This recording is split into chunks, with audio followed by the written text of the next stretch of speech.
마태복음 6장 묵상을 나누도록 하겠습니다. 6장 1절입니다. 사람에게 보이려고 그들 앞에서 너희 의를 행하지 않도록 주의하라. 그리하지 아니하면 하늘에 계신 너희 아버지께 상을 받지 못하느니라. 사람에게 보이려고 그들 앞에서 너희 의를 행하지 않도록 주의하라. 사람을 의식한 행동입니다. 자, 그러면 반대로 하나님께 보이려고 하나님의 의를 행하는 것. 자, 이것은 어떨까요? 하나님을 의식하고 사는 사람하고 사람을 의식하고 사는 사람.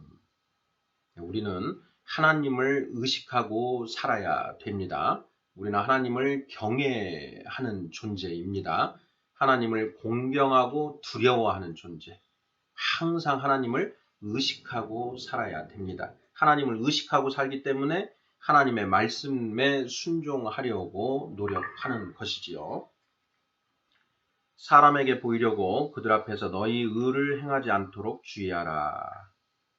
그리하지 아니하면 하늘에 계신 너희 아버지께 상을 받지 못하느니라. 자, 여기에서 중요한 게 너희 의라고 되어 있습니다. 너희 의. 우리에게 의가 있는가? 사람에게 의라는 게 존재하는가? 성경이 말하는 의는 무엇입니까? 하나님의 말씀에 부합하는 것이 의이고 하나님의 말씀에 부합하지 않는 것이 불의입니다. 너희 의를 행하지 않도록 주의하라. 나의 의, 내가 옳다고 생각하는 것. 우리는 하나님이 옳다고 하시는 것을 하는 것이지 내가 옳다고 생각하는 것을 하는 것이 아니다 라는 걸 생각해 보셔야 할 것 같습니다. 2절입니다. 그러므로 구제할 때에 외식하는 자가 사람에게서 영광을 받으려고 회당과 거리에서 하는 것 같이 너희 앞에 나팔을 불지 말라. 진실로 너희에게 이르노니 그들은 자기 상을 이미 받았느니라. 이때 당시에 바리새인들이 구제, 어려운 사람들을 도와주면 자신이 그러한 구제 활동을 했다라는 것을 나팔을 불어서 알렸다고 합니다. 실제로 나팔을 허리춤에 차고 다니면서 자기가 어려운 사람을 도와주면 나팔을 불었다라고 합니다. 외식하는 사람들은 그 어려운 사람들을 구제해주고 나팔을 붑니다. 자, 나팔을 부는 이유가 내가 이런 행동을 했다 하고 자기를 과시하려고 하는 것이죠. 그리고 그렇게 자기를 과시하고 다른 사람들이 자기를 높여주기를 바라는 것이죠. 바로 사람에게서 영광을 받으려고. 여기에 목적이 여기에 있습니다. 사람에게서 영광을 받으려고. 자, 만약에 우리가 하나님에게서 영광을 받으려고 한다라고 한다면 그것은 어떤가요? 방금 전에 우리가 봤듯이 사람을 의식하고 사는 사람, 하나님을 의식하고 사는 사람, 세상에 두 종류의 사람이 있습니다. 물론 사람도 의식하지 않고 하나님도 의식하지 않고 사는 사람도 있지요. 네, 그런 사람들은 아예 논할 가치도 없는 것이고요. 사람에게서 영광을 받으려고 나팔을 불지 말라. 그들은 이미 자기 상을 받았다. 네, 마태복음 6장에는 자기 상을 이미 받았다라는 표현이 3번 정도 반복됩니다. 그 의미가 무엇인지. 우리는 하늘의 보화를 쌓아야 합니다. 하늘의 보화를 쌓으려면 이 세상에서 영광을 받으면 안 된다라는 것이죠. 그래서 3절 4절로 갑니다. 너는 구제할 때에 오른손이 하는 것을 왼손이 모르게 하여 내 구제함을 은밀하게 하라. 은밀한 중에 보시는 너의 아버지께서 갚으시리라. 은밀한 중에 보시는 너희 아버지께서 갚으시리라. 이 표현도 여러 번 반복이 됩니다. 체크를 해두시고요. 5절입니다. 또 너희는 기도할 때에 외식하는 자와 같이 하지 말라. 그들은 사람에게 보이려고, 여기도 그렇습니다. 사람에게 보이려고 체크를 해두고요. 사람에게 보이려고 회당과 큰 거리 어귀에 서서 기도하기를 좋아하느니라. 내가 진실로 너희에게 이르노니 그들은 자기 상을 이미 받았느니라. 자기 상을 이미 받았다. 사람을 의식하는 사람인 것입니다. 자, 6절. 너는 기도할 때에 내 골방에 들어가 문을 닫고 은밀한 중에 계신 내 아버지께 기도하라. 은밀한 중에 보시는 내 아버지께서 갚으시리라. 자, 이 6절 말씀 우리가 잘 기억을 해둬야 되는데요. 일단 체크해야 될 부분이 골방입니다. 골방. 왜 기도할 때 골방에 들어가야 되는가 하는 의문이 당연히 일어납니다.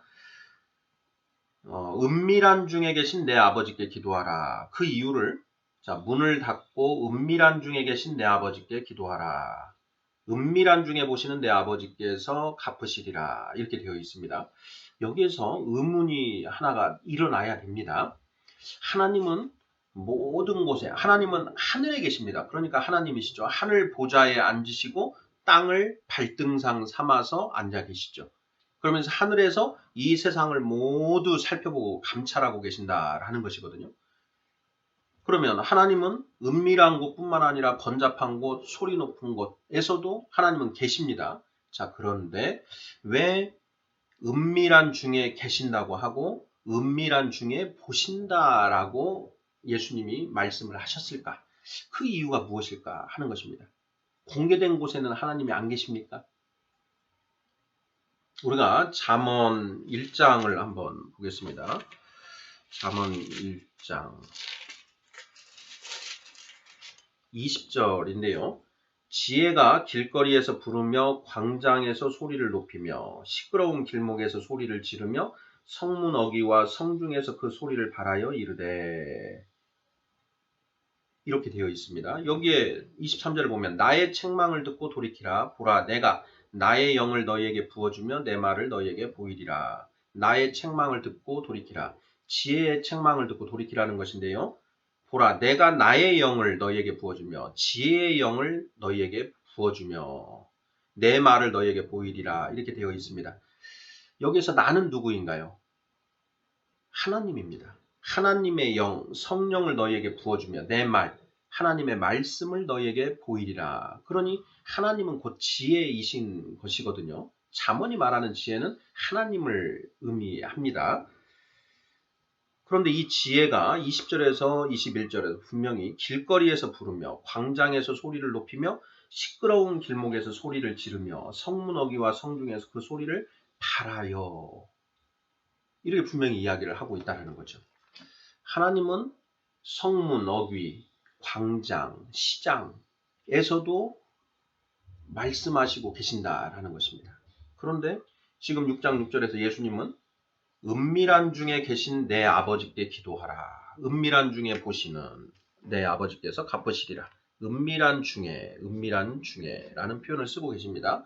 도대체 왜 골방에 들어가야 되고 왜 하나님이 은밀한 중에 계시고 은밀한 중에 보신다고 하는 것일까?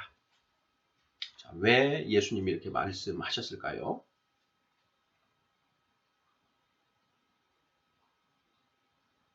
그 이유는 하나님은 모든 곳에 계십니다. 그래서 그 하나님은 편재하신다. 모든 곳에 계신다라고 표현을 하는데요. 문제는 우리가 하나님을 느낄 수 있는가? 하나님의 말씀을 듣고 하나님이 제시하시는 길을 언제 볼 수 있는가 하는 것입니다. 우리는 지금 이 영 안이 제대로 열려 있지 않고 또 이 영의 귀가 제대로 열려 있지 않아서 하나님은 말씀하고 계시는데 그것을 우리가 잘 들을 수가 없고 그리고 하나님이 우리에게 길을 제시해 주시고 계시는데 그 길을 볼 수 있는 눈이 없습니다. 그래서 은밀한 곳으로 들어가라라는 것입니다. 한적한 곳에 가서 하나님의 말씀을 들어야 된다. 그리고 은밀한 그런 공간에서 하나님이 우리에게 제시해 주시는 그 길을 볼 수 있다라는 것입니다. 예수님께서 은밀한 중에 골방으로 들어가라 라고 말씀하신 것은 우리가 아직 영의 눈과 영의 귀가 열려 있지 않기 때문에 조용하고 한적한 곳, 하나님께 집중할 수 있는 곳으로 들어가라 이렇게 말씀하신 것입니다. 구약에도 이런 표현이 나옵니다. 그 미가야 선지자가 자신을 책망하는 그 시드기야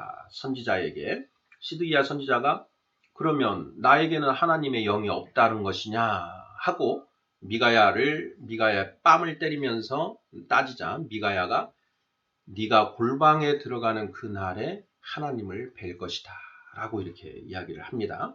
그래서 이 골방이라는 표현이 그 미가야 선지자도 이야기를 했는데요. 네가 골방에 들어가서 하나님을 간절히 구하면 그 하나님의 소리를 하나님의 말씀을 들을 수 있을 것이다 라는 그런 표현입니다. 7절 또 기도할 때에 이방인과 같이 중언부언하지 말라. 그들은 말을 많이 하여야 들으실 줄 생각하느니라. 그러므로 그들을 본받지 말라. 구하기 전에 너희에게 있어야 할 것을 하나님 너희 아버지께서 아시느니라. 중언부언하지 말라. 기도할 때에 이방인과 같이 중언부언하지 말라. 그들은 말을 많이 하여야 들으실 줄 생각하느니라.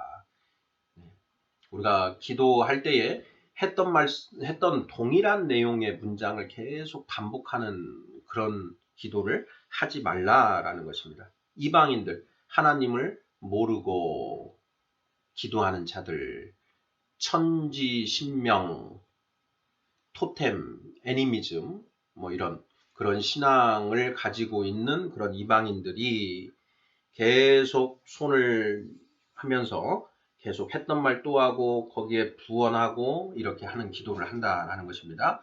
그런 기도를 하지 말라라고 예수님은 말씀하십니다. 왜 그렇게 하지 말라고 하는 것이냐? 8절에 그 이유가 나옵니다. 구하기 전에 너희에게 있어야 할 것을 하나님 너희 아버지께서 아시느니라. 구하기 전에 너희에게 있어야 할 것을 하나님 너희 아버지께서 아시느니라. 이렇게 되어 있습니다. 자, 그런데 문제는 여기에서 한 가지 우리가 반드시 짚고 넘어가야 될 게 있습니다. 온누리교회의 담임 목사님의 설교를 듣던 중에 저도 크게 깨달은 것인데요.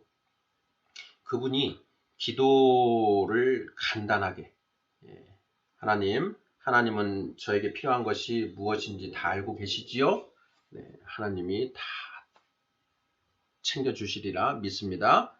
예수님의 이름으로 감사하며 기도드립니다. 하고 기도가 끝이었다라는 것입니다. 어려서부터 대학교 2학년 때까지 그렇게 기도를 하셨는데 대학교 2학년 여름 수련회인가에 가서 또 마찬가지로 그렇게 기도를 하고 한 2, 3분 정도의 기도를 마치고 이제 나와서 다른 지체들을 섬기는 그런 음식을 준비하고 하는 그런 일들을 하려고 마음을 먹고 기도를 드리는데 갑자기 하나님이 그러셨다라는 것입니다. 나는 아는데 너는 아냐라고 그러셨다라고 합니다. 나는 너에게 필요한 것이 무엇인지 나는 당연히 안다. 그런데 너는 너에게 필요한 것이 무엇인지 아느냐? 그리고 너가 처해 있는 그런 상황이 어떤 것인지 너는 아느냐? 하고 말씀하셨다라는 것입니다. 그 말씀을 그분이 듣고 자신의 상황이 어떠한지, 자기에게 필요한 것이 무엇인지 생각을 해보는데 머릿속이 하얗더라는 것입니다. 내가 나의 상황을 정말 제대로 인식하지 못하고 있고, 그리고 나에게 지금 필요한 것이 무엇인지 그것을 내가 알지 못하더라라는 것입니다.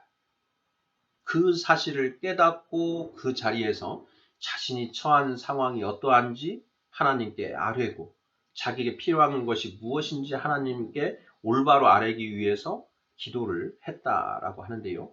어느새 그 기도 시간, 2시간의 기도 시간이 훌쩍 지나가 버렸다라고 합니다. 그 말씀을 듣고 저도 느낀 바가 매우 컸었습니다. 저도 제가 이 말씀, 이방인과 같이 중언부언하지 말라라고 하는 이 말씀, 구하기 전에 너희에게 있어야 할 것을 하나님 너희 아버지께서 다 아시느니라 하는 이 말씀을 제가 이제 성경에서 읽고 저도 하나님께 기도를 오래 하는 것에 대해서 탐탁치 않게 생각했었습니다. 그런데 그 말씀을 들으면서 그렇구나. 하나님은 아시는데 정작 내가 모르는구나. 내가 무엇을 구하는지를 내가 모르고 내가 어떤 상황에 처해 있는지조차 내가 제대로 인식하지 못하고 있구나. 그래서 저는 이제 이 기도의 시간은 내 상황을 온전히 하나님께 고하고 그리고 내가 필요로 한 것이 무엇인지를 구체적으로 하나님께 아뢰는 시간이구나 라는 그런 깨달음을 얻게 되었고요. 그 이후부터는 정말 기도하는 시간이 짧게 느껴지는 그런 경험을 하게 되었습니다. 여러분들께서도 그 부분 하나님은 알고 계십니다. 하지만 내가 알고 있는가 하는 부분을 깊이 생각해 보셨으면 합니다. 9절 그러므로 너희는 이렇게 기도하라. 하늘에 계신 우리 아버지여 이름이 거룩히 여김을 받으시오며 주기도문을 이제 가르쳐 주시는 것이죠. 하늘에 계신 우리 아버지여 하나님은 하늘에 계신다라고 명확하게 말씀하고 계십니다. 이름이 거룩히 여김을 받으시오며 하나님의 이름이 멸시당하는 경우가 너무나 많습니다. 하나님을 믿지 않는 이방인들은 하나님을 무시하고 멸시하죠. 그딴 게 어디 있어? 라고 하면서요. 하나님의 이름이 거룩히 여김을 받으시오며 우리는 하나님의 성령 받은 자들입니다. 우리가 하나님을 거룩하게 여기는가? 그 부분도 한번 생각해 보아야 합니다. 우리가 하나님을 정말 경외하고 있는가?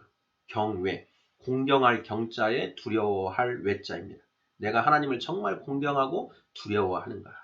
내가 하나님을 경외할 때 하나님이 거룩히 여김을 받으신다라는 것입니다.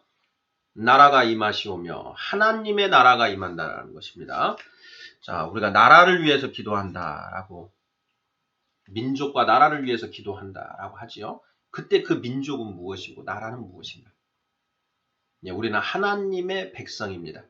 하나님의 백성들이 우리의 같은 민족인 것이죠. 그리고 우리에게 나라는 하나님의 나라만 있는 것입니다. 하나님의 나라. 그래서 우리가 기도를 할 때 나라가 임하시오며 예수님이 이때 나라가 임하시오며 이 기도가 이스라엘을 위한 기도였을까요? 아니죠. 하나님의 나라를 위한 기도였습니다. 자, 뜻이 하늘에서 이루어진 것 같이 땅에서도 이루어지이다. 중요한 게 뜻입니다. 뜻. 자, 무슨 뜻? 누구의 뜻인가요? 하나님의 뜻이지요.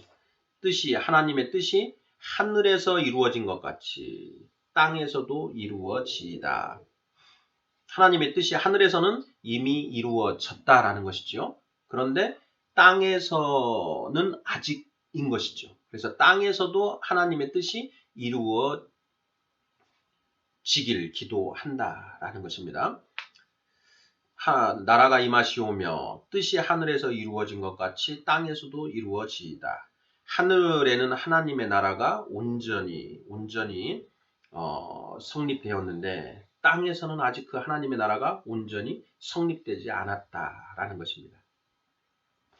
11절 오늘 우리에게 일용할 양식을 주시옵고 자, 일용할 양식이라고 되어 있는데요. 자, 여기에 양식을 우리가 잘 묵상해야 됩니다. 이 양식이 육의 양식을 의미할까 영의 양식을 의미할까라는 것입니다. 저는 이 양식을 우리는 영의 양식으로 성경에서 말하는 양식은 다 영의 양식을 예수님은 말씀하고 계십니다. 요한복음 6장 63절에서 내가 너에게 말하는 것은 영이니 이렇게 말씀을 하시고요. 육은 무익하다라는 그런 말씀도 하십니다. 요한복음 6장 63절 한번 찾아서 읽어보도록 하겠습니다. 살리는 것은 영이니 육은 무익하니라 내가 너희에게 이른 말은 영이요 생명이라 이렇게 말씀을 하시고요. 그 다음에 6장 27절 26절을 보면 예수께서 대답하여 이르시되 내가 진실로 너희에게 이르노니 너희가 나를 찾는 것은 표적을 본 까닭이 아니요 떡을 먹고 배부른 까닭이라. 바로 오병이어의 이적을 행하신 다음 날입니다. 많은 사람들이 구름처럼 예수님을 찾아왔지요. 그런데 예수님이 그들에게 너희가 나를 찾는 것은 표적을 본 것이 아니라 내가 그리스도라는 메시아라는 표적을 보고 그것을 쫓아온 것이 아니라 떡을 먹고 배부르기 때문에 나를 쫓아온 것이다. 썩을 양식을 위하여 일하지 말고 영생하도록 있는 양식을 위하여 하라 라고 분명히 말씀하고 계십니다. 오늘 우리에게 일용할 양식을 주시옵고 오늘 하루를 제가 온전하게 하나님 바라보며 살아갈 수 있는 또 사탄의 시험을 이길 수 있는 그 양식, 영의 양식, 곧 하나님의 말씀을 주시옵소서라는 기도인 것이지요. 사탄은 우리를 삼키기 위해서, 우리를 실족시키기 위해서 늘 도사리고 있고 틈만 나면 우리를 공격을 해옵니다. 그러한 오늘도 사탄의 공격이 있을 것인데 사탄의 공격이 있을 때 능히 그 사탄을 대적할 수 있는 성령의 곧 하나님의 말씀을 주시옵소서 하는 기도인 것이지요. 우리가 우리에게 죄 지은 자를 사하여 준 것 같이 우리 죄를 사하여 주시옵고 우리가 우리에게 죄 지은 자를 사하여 준 것 같이 우리 죄를 사하여 주시옵고 자 여기에 중요한 맥락이 있는데요. 우리가 1만 달란트, 만 달란트 탕감 받은 자의 비유를 예수님이 또 하시는데요. 12절을 보면 우리가 우리에게 죄 지은 자를 사하여 준 것 같이 우리 죄를 사하여 주시옵고 이렇게 말씀하시는데요. 왜 마치 우리가 나에게 죄 지은 자를 용서하는 그런 내가 덕을 베풀었으니 하나님도 그것을 갚아주십시오 라고 하는 것 같은데 그 전제가 있습니다.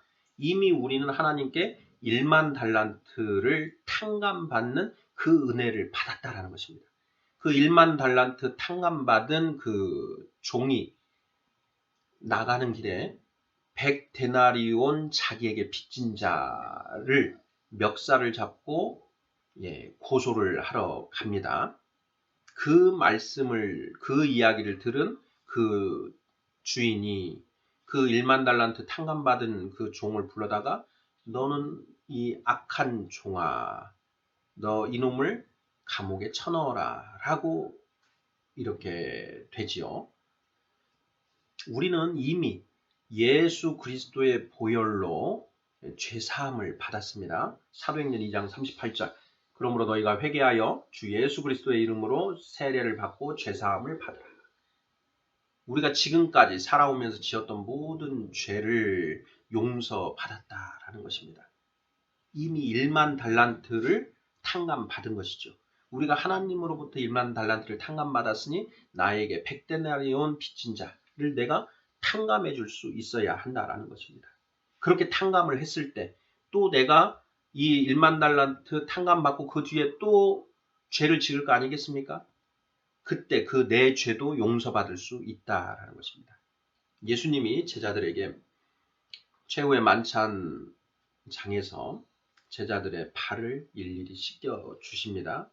그러면서 제자들에게 너희도 가서 이와 같이 하라 이렇게 말씀을 하시죠. 형제들, 성령 받은 사람들, 우리 성령 받은 사람들이 바로 형제이지 않습니까? 자, 우리는 이미 말씀으로 모두 깨끗하여 졌습니다. 그런데 우리가 깨끗하여 졌지만 그 뒤에도 깨끗하여 진 뒤에도 여전히 죄를 짓습니다. 그 죄를 짓는 것이 이제 발을 더럽히는 것인데요. 너희도 가서 서로 발을 씻어주라라는 것입니다. 그것과 같은 맥락입니다. 우리에게 죄 지은 자를 사하여 준 것 같이 우리 죄를 사하여 주시옵고 우리가 같은 형제들, 성령 받은 사람들, 그 죄 짓는 자들을 용서하는 것입니다. 왜 용서합니까? 나도 그런 존재라는 겁니다. 나도 죄인 중에 괴수고 비록 내가 성령 받았지만 여전히 육체의 소욕에 져서 죄를 범하고 있다는 것입니다. 그러면 육체의 소욕에 져서 죄를 범하는 우리 같은 성도들 불쌍히 여기는 거죠. 내가 불쌍한 만큼 저 사람도 불쌍하다. 그러니 저 사람이 지은 죄를 내가 용서하는 것입니다. 그리고 권면하는 거죠. 우리 예수님의 보혈의 은덕을 생각해서라도 우리가 이렇게 살면 안 되지 않겠습니까? 우리 함께 나도 부족하고 당신도 부족한데 우리 함께 예수님 보며 함께 나아갑시다. 라고 하는 것. 이것이 바로 너희는 서로 사랑하는 것이요 너희가 서로 발을 씻겨주는 것이다. 라는 것이죠. 그래서 예수님이 우리가 우리에게 죄 지은 자를 사하여 준 것 같이 우리 죄를 사하여 주시옵고 이렇게 말씀하시는 것입니다. 1만 달란트 탕감받은 자들입니다. 우리는. 그러니 우리에게 100데나리온 빚진 자들 그런 자들을 우리는 용서해야 하는 것입니다. 유다서를 한번 보고 가죠. 유다서 1장 23절입니다. 유다서는 1장만 있는데요. 23절 요한계시록 바로 앞이 유다서입니다. 23절입니다. 또 어떤 자를 불에서 끌어내어 구원하라. 또 어떤 자를 그 육체로 더럽힌 옷까지도 미워하되 두려움으로 긍휼히 여기라. 이렇게 말씀하고 있습니다. 어떤 자를 불에서 끌어내요. 불, 죄를 말하는 겁니다. 죄 지은 자들은 그 불덩이에 불의 심판을 받지요. 지옥 불에서 계속 고통받는다는 겁니다. 그러니까 불에서 끌어내어 구원하라. 지금 우리는 이미 죄 속에서 살고 있습니다. 우리가 살고 있는 이 세상의 삶 자체가 지금 불구덩이에서 살고 있는 것이죠. 근데 우리는 그걸 모릅니다. 모르고 희낙낙거리고 있죠. 그들을 불에서 끌어내어 구원하라. 또 어떤 자를 그 육체의 소욕으로 더럽힌 그 옷까지도 미워하지만 두려움으로 긍휼히 여기라. 긍휼히 여기라는 불쌍하게 여기라. 하나님의 사랑은 긍휼에 기초하고 있다라고 했습니다. 하나님은 우리를 이뻐서 사랑하시는 것이 아니라 불쌍해서 사랑하신다라는 것입니다.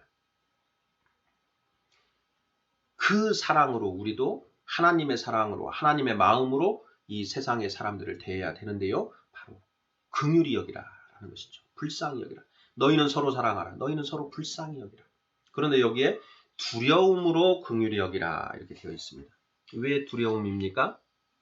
우리는 1만 달란트 탕감받은 자이고 우리가 그들을 불쌍히 여기지 않으면 하나님께서 우리를 지옥 감옥에 쳐넣으신다라는 것입니다. 1만 달란트의 비유가 그것을 이야기하고 있는 것입니다. 13절 우리를 시험에 들게 하지 마시옵고 다만 악에서 구하시옵소서. 나라와 권세와 영광이 아버지께 영원히 있사옵나이다. 아멘. 자, 여기에서 시험에 들게 하지 마시옵고 라고 있는 부분이 있는데요. 자, 이 부분을 잘 생각하여야 되는데요. 자, 시험이 아예 없게 해달라는 것일까요? 아니면 시험에 넘어지지 않게, 시험에 지지 않게 해달라는 기도일까요? 후자입니다. 우리가 살고 있는 이 세상이 어떤 곳인가를 정확하게 이해하고 있어야 됩니다. 이 세상은 하나님의 형벌을 받고 있는 형무소이자 또 하나님께 합당한 자로 거듭나느냐 못 나느냐 다시 태어나느냐 못하느냐가 결정되는 판가름나는 시험장입니다. 그러니 이 세상에서의 우리의 삶에는 계속 고난이 있을 수밖에 없습니다. 그러한 고난들이 곧 고난 중에 시험이 있는 것인데요. 그 시험이 없다라고 한다면 그 인생이 이상한 것입니다. 어떤 사람의 삶에 시험이 없다. 그러면 그 사람은 아까 말씀드린 것처럼 하나님께 합당한 자로 판명받을 수가 합당한 자인지 아니한지 판명받을 기회조차 없는 것입니다. 그러니 우리의 삶에는 반드시 시험이 있어야 하는 것이고요. 그러면 시험에 들게 하지 마시옵고 라는 그 표현은 무엇이냐? 시험에 이기게 해달라라는 것입니다. 예수님이 성령을 받으시고 바로 성령에게 이끌리셔서 광야로 나가셔서 사탄에게 시험을 받으십니다. 그것처럼 우리도 성령 받으면 우리 앞에 계속 시험이 있습니다. 그 시험에 지지 않게 해달라라는 그런 말씀이시죠. 우리를 시험에 들게 하지 마시옵고 다만 악에서 구하시옵소서. 악이 무엇입니까? 악. 선악. 선은 하나님의 말씀에 따라 사는 것이 선이고 악은 하나님의 말씀에 거역하며 사는 것이 악입니다. 간단합니다. 나라와 권세와 영광이 아버지께 영원히 있사옵나이다. 나라와 권세와 영광이 오직 아버지께만 있다라는 것입니다. 14절 너희가 사람의 잘못을 용서하면 너희 하늘 아버지께서도 너희 잘못을 용서하시려니와 너희가 사람의 잘못을 용서하지 아니하면 너희 아버지께서도 너희 잘못을 용서하지 아니하시리라. 이 부분을 다시 한번 강조하고 계십니다. 1만 달란트 탕감받은 너희들은 다른 사람들을 긍휼히 여기고 그들이 죄에 빠져서 죄를 짓는 것은 너무나 당연한 거 아니냐. 그러니 그들을 용서하라 하는 것입니다. 죄인이 죄를 짓는 건 당연합니다. 그렇죠? 예. 죄를 안 지으면 죄인이 아니라 의인인 것이죠. 이 세상 사람들 모두 나를 포함하여 모두 다 우리 죄인입니다. 우리가 죄를 짓는 것은 당연한 것입니다. 그런데 어떻게 그 죄로부터 자유로워질 수 있느냐? 하나님 우리에게 말씀과 성령을 모두 주셨습니다. 말씀과 성령님의 인도하심에 순종하면 우리는 죄로부터 자유로워질 수 있다는 것이죠. 그게 가능합니까? 불가능합니까? 사람으로는 할 수 없으나 하나님은 다 하실 수 있다. 하나님 우리에게 불가능한 것을 제시하지 않는 것입니다.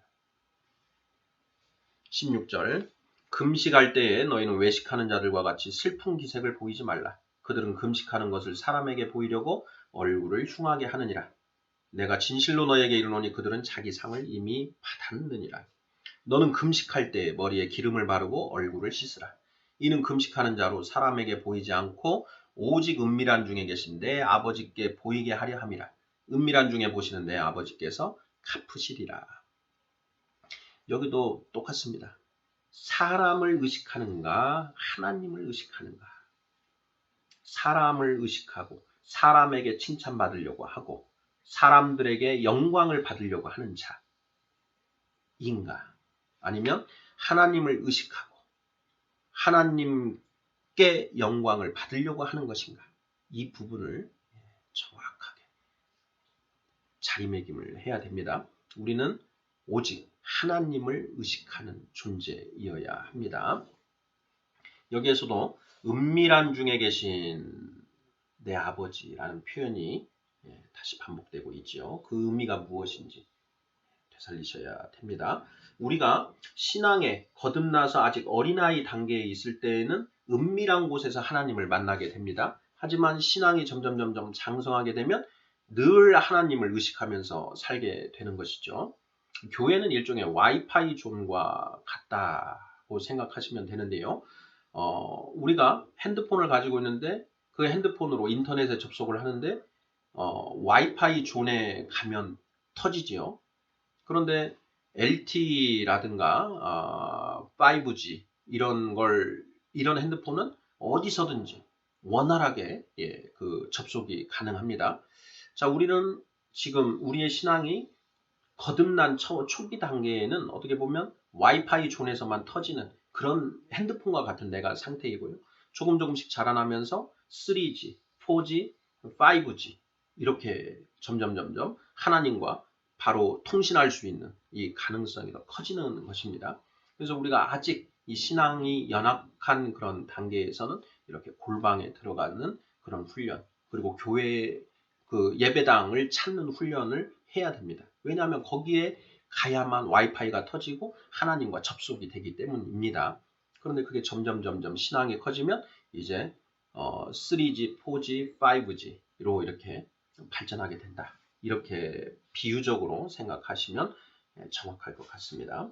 19절 너희를 위하여 보물을 땅에 쌓아두지 말라. 거기는 좀과 동록이 해하며 도둑이 구멍을 뚫고 도둑질하느니라.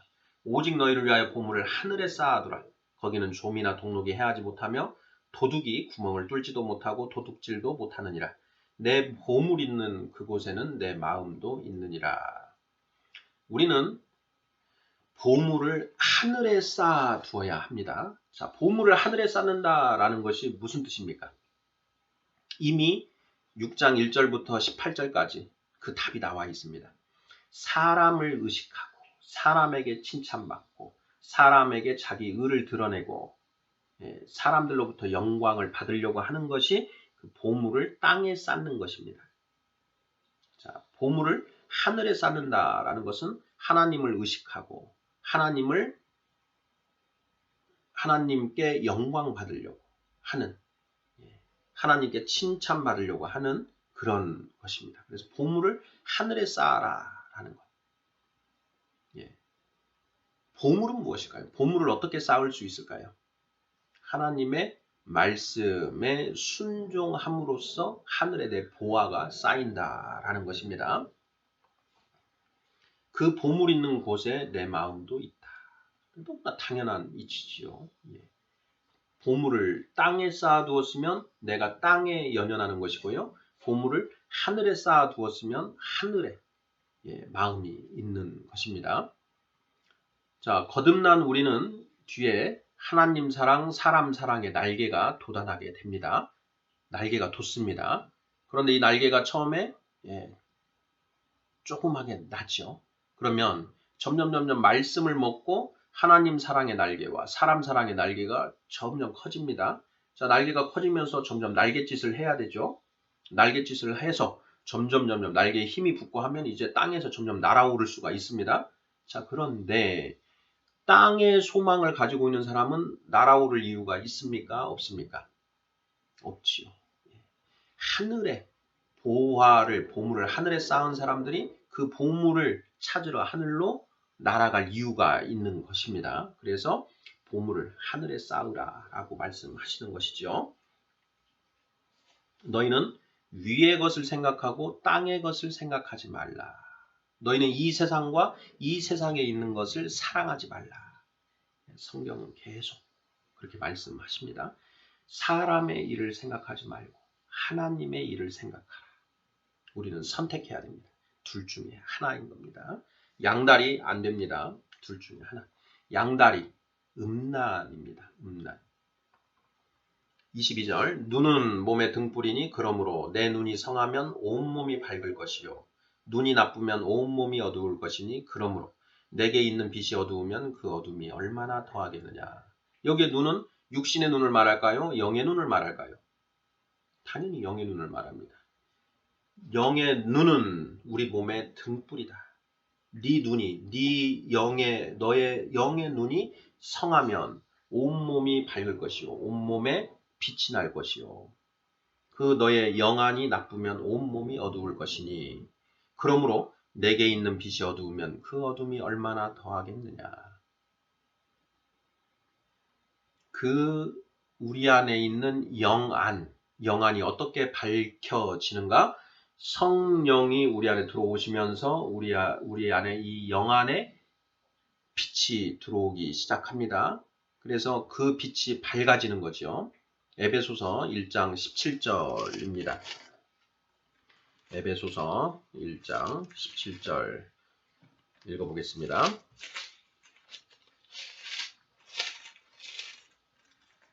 우리 주 예수 그리스도의 하나님 영광의 아버지께서 지혜와 계시의 영을 너희에게 주사 하나님을 알게 하시고 18절 너희 마음의 눈을 밝히사 이렇게 되어 있죠. 영안을 밝히사. 이 영안을 말씀하시는 것입니다. 그 영안을 밝히셔서 세 가지를 우리가 알게 되는데요. 첫째, 그의 부르심의 소망이 무엇이며 하나님이 우리를 부르신 그 소망이 무엇인지 알게 되고 둘째, 성도 안에서 그 기업의 영광의 풍성함이 무엇이며 하나님의 나라의 그 영광이 얼마나 풍성한 것인지 알게 되고 셋째, 하나님의 그의 힘의 위력으로 역사하심을 따라 믿는 우리에게 베푸신 능력의 지극히 크심이 어떠한 것을 알게 된다.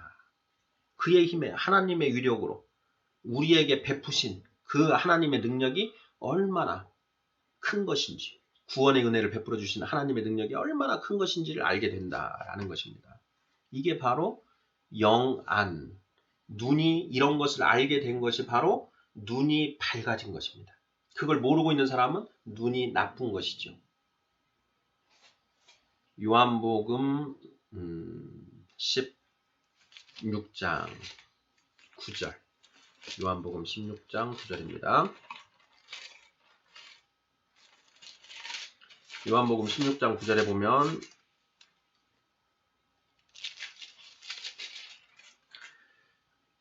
(8절입니다) 그가 와서 죄에 대하여 의에 대하여 심판에 대하여 세상을 책망하시리라.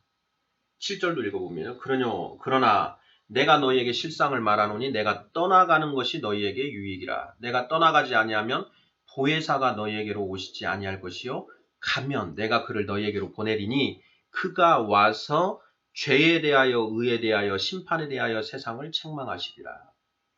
예수님이 하나님께 가셔서 저를 믿고 세례를 받는 자들에게 하나님의 영을 나누어 주십시오 라고 간구를 하고 하나님이 그대로 하신다라는 것입니다. 그래서 성령님이 우리 안에 오시는데 그 성령님이 우리에게 오시면 죄에 대하여 의에 대하여 심판에 대하여 알게 하신다라는 것입니다.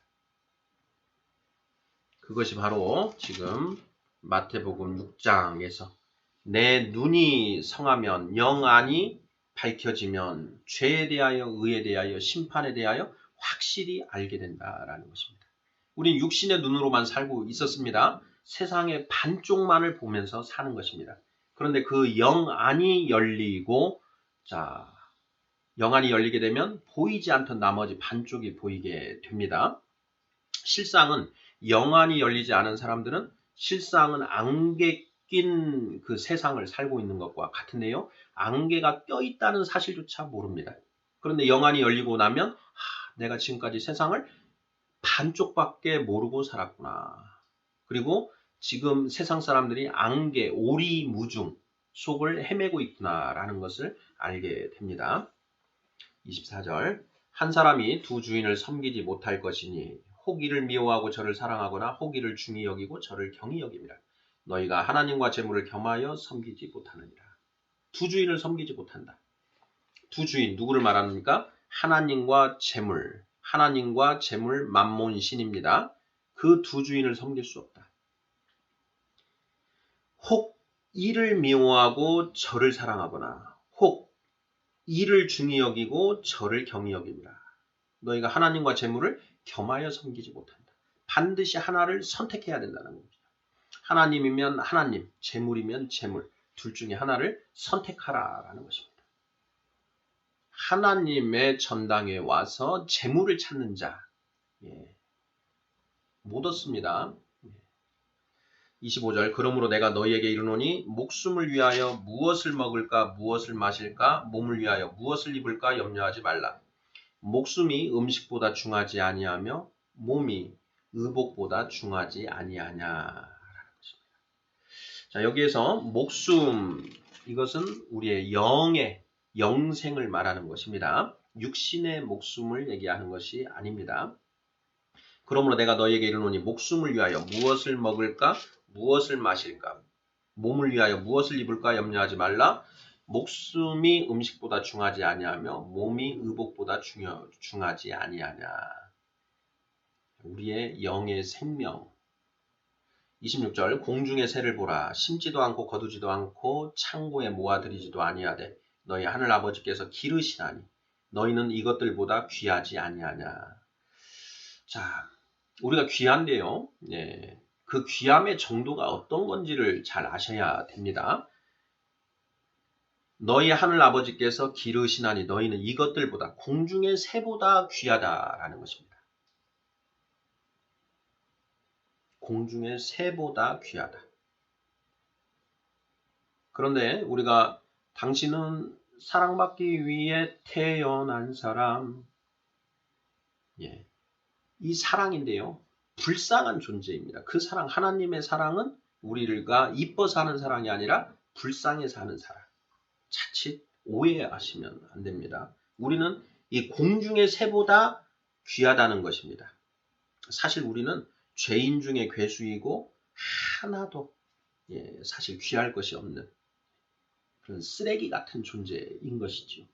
그런 쓰레기 같은 존재를 하나님이 불쌍히 여기셔서 우리에게 구원의 은혜를 베풀어 주신 것이라는 것.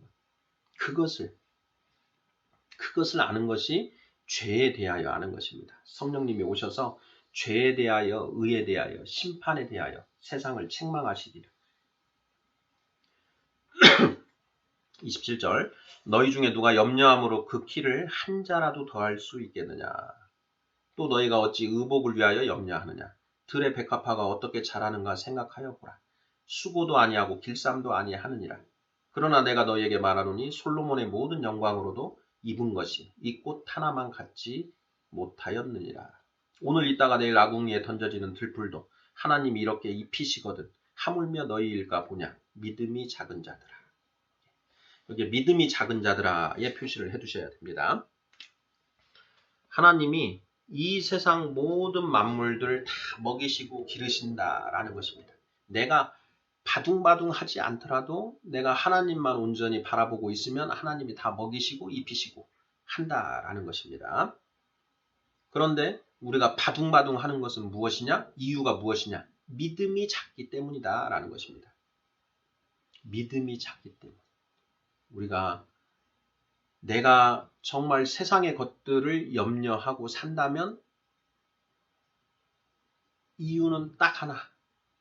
예수님 말씀하신 것처럼 내 믿음이 작기 때문이다. 하나님이 내가 하나님만 온전히 바라보고 하나님의 말씀에 순종하면서 나아가면 성령님의 인도하심에 순종하며 나아가면 하나님이 모든 것, 그 모든 것 다 책임져 주신다라는 그 믿음이 없는 겁니다. 믿음 없음을 한탄해야 되는 거지요. 자, 31절. 그러므로 염려하여 이르기를 무엇을 먹을까 무엇을 마실까 무엇을 입을까 하지 말라. 이는 다 이방인들이 구하는 것이라. 너희 하늘아버지께서 이 모든 것이 너희에게 있어야 할 줄을 아시느니라. 그런즉 33절이 중요합니다.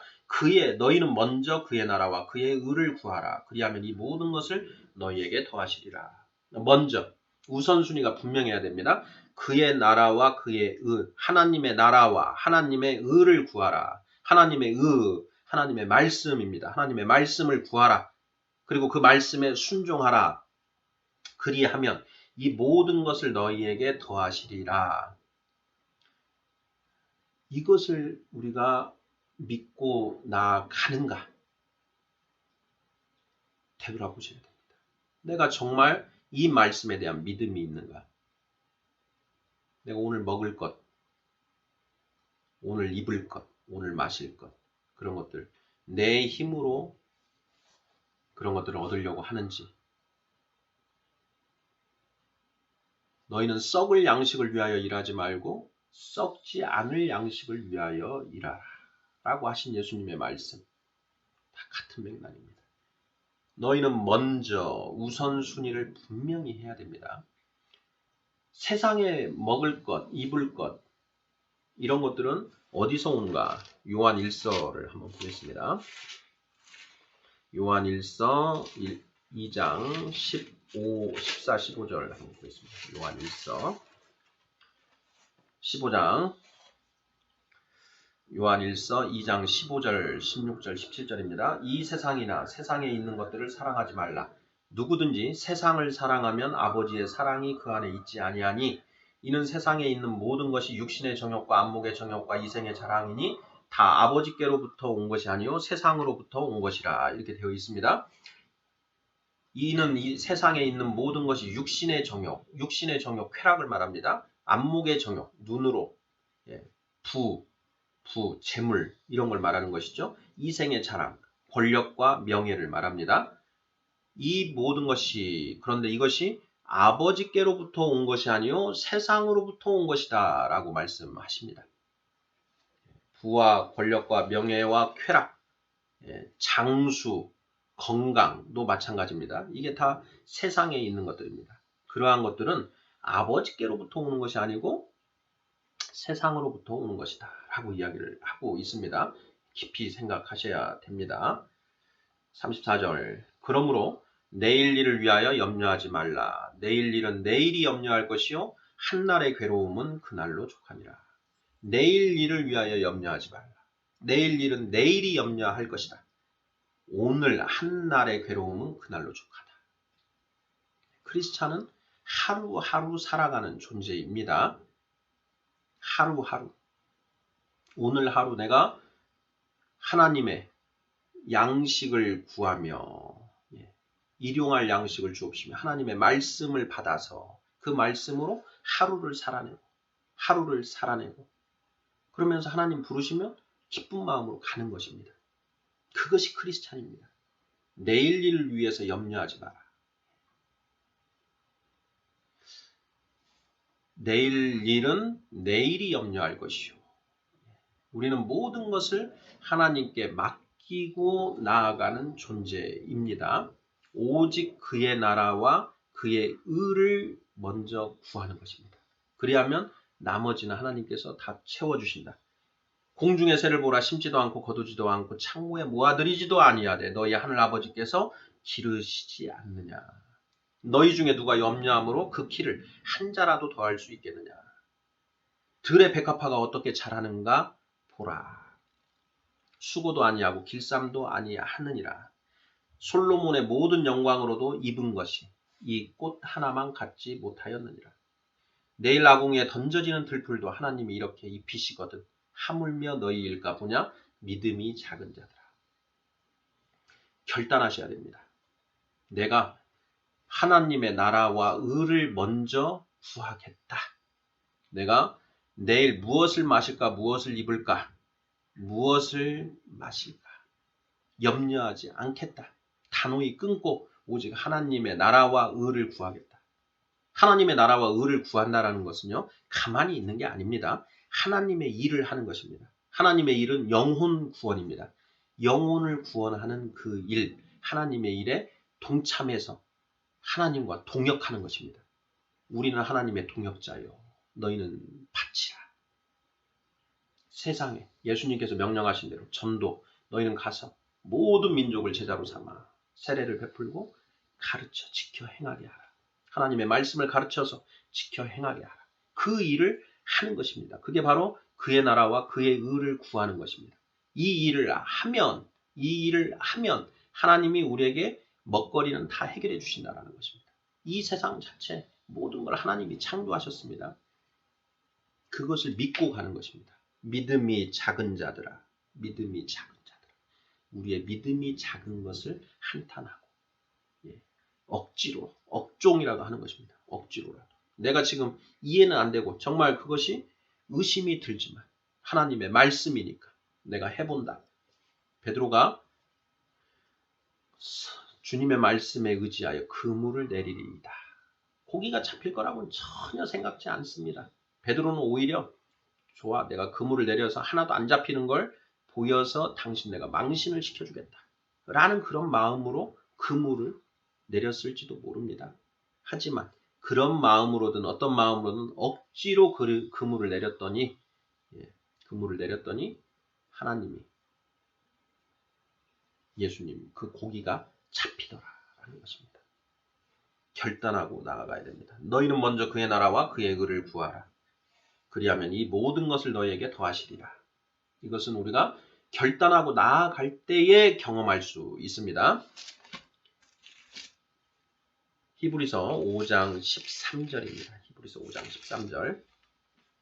이는 젖을 먹는 자마다 어린아이니 의의 말씀을 경험하지 못한 자요. 어린아이들 영적으로 거듭났지만 아직 어린아이 단계에 있어서 하나님의 말씀 중에서 젖에 해당되는 말씀만 먹는 자들은 의의 말씀을 경험하지 못한 자다라는 것입니다. 의의 말씀, 하나님의 말씀이 의의 말씀이죠. 그 말씀을 경험하지 못했다라는 것입니다. 왜 경험하지 못했습니까? 억종하지 못했기 때문입니다. 억지로라도 그 말씀대로 살아보지 않았기 때문에 경험이 안 된 것입니다. 말씀대로 살면 와 정말 이렇게 되는구나 하는 걸 경험하게 됩니다. 그 결단이 필요합니다.